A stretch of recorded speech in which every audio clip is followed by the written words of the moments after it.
पुणी काली भाई एक्सप्रेशन देल बेकारिया लोकटा गोटे पुणी आम चलू ड्राइविंग प्रैक्टिस करने देखा जाऊ कौन हो दूर हो आज ड्राइविंग प्रैक्टिस पर जाइलु मटन आने मटन नहीं कि आसलु कहीं आज बो आसो रूम को बो को मटन बहुत भल लगे तेणुक रूम को आसला मो मटन प्रस्तुति लगी पड़ी देखो तो मसला गुड़ाक छड़े नहीं मुझे रखी तापर आसी ग्राइंडिंग मारली तापर तेल पकेली तेल पकईला मो तेजपत्र गोटा मसला आमर पियाज पकईदेली तापर आमर ताकू भल भाव में फ्राए कली फ्राए मारी सारापर मु टमाटो आड कली तापर किसी समय पर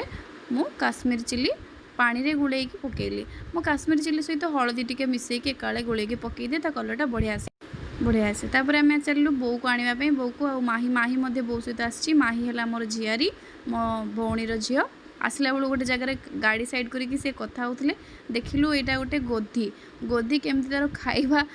कलेक्ट करुच्ची कौटी माछ फाचर फुटी फुटी पड़ता है सी कलेक्ट करके खाऊँगी पूरा पाखरे थिला मटन मोर रेडी हो जाइए मो कलरा चिप्स छाणली मु आंबुल राई भी बनई और सोरिष बटा देकी खाइबा संपूर्ण भाव रेडी हो जाइए बो को भोक लगुर से खाइबा स्टार्ट कर खाई सारा आम सब कम सारी देकी रेस्ट करिया गलु माहिर मोर शोचु देखंतु वीडियोटी भल लगुले लाइक शेयर और सब्सक्राइब करेंगे।